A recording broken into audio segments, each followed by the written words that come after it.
आज के इस लीगल वीडियो में हम भारतीय साक्ष्य अधिनियम 1872 के अंतर्गत आने वाले विशेषाधिकृत संसूचना एवं इसके प्रकार नामक टॉपिक का अध्ययन करेंगे। तो चलिए शुरू करते हैं। प्रश्न ये पूछा जाता है कि विशेषाधिकृत संसूचना किसे कहते हैं, यह कितने प्रकार की होती है। इसका उत्तर देख लेते हैं। विशेषाधिकृत संसूचना कुछ ऐसे विषय हैं जिनके बारे में कोई बात किसी साक्षी को प्रकट करने के लिए विवश नहीं किया जा सकता, या यदि वह प्रकट करना भी चाहता है तो उसे अनुज्ञा नहीं दी जाएगी। इसे विशेषाधिकृत संसूचना कहते हैं। अगला पॉइंट है, विशेषाधिकृत संसूचनाएं दो प्रकार की होती है। नंबर 1, वह जिनका प्रकट करना वर्जित होता है। नंबर 2, वह जो प्रकट करने से सुरक्षित नहीं रखी जा सकती। नंबर 1 पर जो आता है वह है संसूचनाएं जिनका प्रकट करना वर्जित है। इसे देख लेते हैं। कुछ ऐसी संसूचनाएं हैं जिनके बारे में विधि की नीति यह है कि उन्हें प्रकट नहीं होने देना चाहिए, इसलिए ऐसी संसूचनाओं को विधि प्रकट नहीं होने देती, चाहे संसूचनाग्राही व्यक्ति उसे प्रकट करना चाहता हो। इसका उदाहरण देख लेते हैं। भारतीय साक्ष्य अधिनियम की धारा 122 के अनुसार कोई भी व्यक्ति जो विवाहित है या विवाहित रह चुका है, किसी संसूचनाओं को जो विवाहिक स्थिति के दौरान विवाह के पक्षकार ने एक दूसरे को दी थी के प्रकटीकरण हेतु न तो बाध्य किया जाएगा और न ही अनुज्ञात किया जाएगा। नंबर 2 पर है ऐसी संसूचनाएं जो प्रकट करने से सुरक्षित नहीं रखी जा सकती। इसे देख लेते हैं। कुछ ऐसी भी संसूचनाएं हैं जिन्हें यदि साक्षी चाहे तो प्रकट कर सकता है, परंतु उसे प्रकट करने के लिए विवश नहीं किया जा सकता। ऐसे साक्षी की अविश्वसनीय साक्षी कहते हैं। उदाहरण, भारतीय साक्ष्य अधिनियम की धारा 124 के अनुसार किसी भी लोक सेवक को उसके शासकीय विश्वास में दी गई संसूचनाएं प्रकट करने के लिए विवश नहीं किया जा सकता, यदि वह समझता है कि ऐसे प्रकटन से लोकहित को हानि होगी।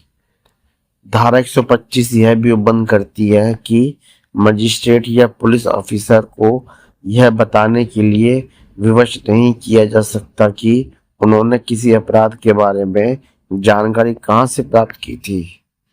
इसके अंतर्गत पॉइंट वाइज दिया हुआ देख लेते हैं। नंबर 1, विवाह के दौरान दी गई संसूचना। भारतीय साक्ष्य अधिनियम की धारा 122 वैवाहिक संसूचनाओं की गोपनीयता तथा प्रतिष्ठा को संरक्षित करती है। यह धारा लोक नीति पर आधारित है। वैवाहिक संसूचना अपनी निजी प्रकृति की होती है। यह परम विश्वास में की गई होती है। इसकी विशेष प्राय स्थिति है, फलतः विधि इसके मर्यादा को बनाए रखना चाहती है। भारतीय साक्ष्य अधिनियम की धारा 122 के अनुसार कोई भी व्यक्ति जो विवाहित है या विवाहित रह चुका है, ऐसी किसी संसूचना का जो विवाहित स्थिति के दौरान विवाह के दूसरे पक्षकार ने उसे दी थी के प्रकटीकरण हेतु न तो बाध्य किया जाएगा न ही अनुज्ञात किया जाएगा। धारा 122 में प्रावधानित उपरोक्त नियम विधि का पूर्ण नियम नहीं है। इस नियम के निम्नलिखित अपवाद हैं। यदि संसूचनाकर्ता पक्ष या उसके हित प्रतिनिधि द्वारा दूसरे पक्ष को संसूचना के प्रकटीकरण की सहमति देता है, तब ऐसा दूसरा पक्ष सहमति के अनुकरण में विवाहित संसूचना प्रकट कर सकेगा। नंबर 2 पे आता है, जहां विवाह के पक्षकार परस्पर वाद या कार्रवाई के पक्षकार हो, वहां एक पक्ष दूसरे पक्ष द्वारा दी गई संसूचना को प्रकट कर सकेगा। ऐसे मामलों में सहमति की कोई आवश्यकता नहीं होगी।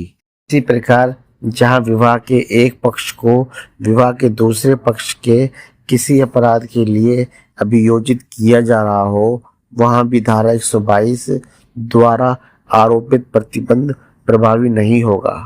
नंबर 3 पे है धारा 122 द्वारा अपेक्षित प्रतिबंध केवल पति एवं पत्नी या पूर्व पति या पत्नी के संबंध में प्रयोज्य है। यह धारा विवाह के पक्षकारों से भिन्न व्यक्ति पर कोई निर्बंधन आरोपित नहीं करती है। अतः कोई भी पर व्यक्ति ऐसी वैवाहिक संसूचना का साक्ष्य दे सकेगा। इसमें एक वाद आया था टी.जे. पोनन बनाम एम.सी. वर्गीस।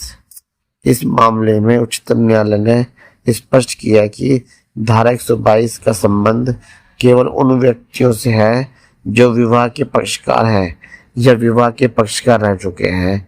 यह धारा किसी तृतीय व्यक्ति से संबंधित नहीं है। अतः तीसरे व्यक्ति माध्यम से वैवाहिक संसूचना का प्रकटीकरण संभव है। नंबर 4 पे आता है पति पत्नी में से किसी के द्वारा एक दूसरे के आचरण के विशेष में साक्ष्य दिया जा सकता है। इसमें एक वाद आया था राम भरोसे बनाम उत्तर प्रदेश राज्य। इस प्रकरण में उच्चतम न्यायालय ने धारण किया कि पत्नी द्वारा पति के आचरण के बारे में दिया गया साक्ष्य तो ग्राह्य था, परंतु पत्नी ने पति से जो बात कही थी उसे साक्ष्य के रूप में स्वीकार नहीं किया जा सकता। दोस्तों, उम्मीद करता हूँ ये टॉपिक आपको पसंद आया होगा। आपकी सहायता एवं सहूलियत के लिए इस टॉपिक का PDF लिंक वीडियो के नीचे डिस्क्रिप्शन में है। आप चाहे तो वहाँ से PDF फाइल डाउनलोड कर सकते हैं। साथियों, अगर वीडियो पसंद आया तो लाइक और सब्सक्राइब कीजिए।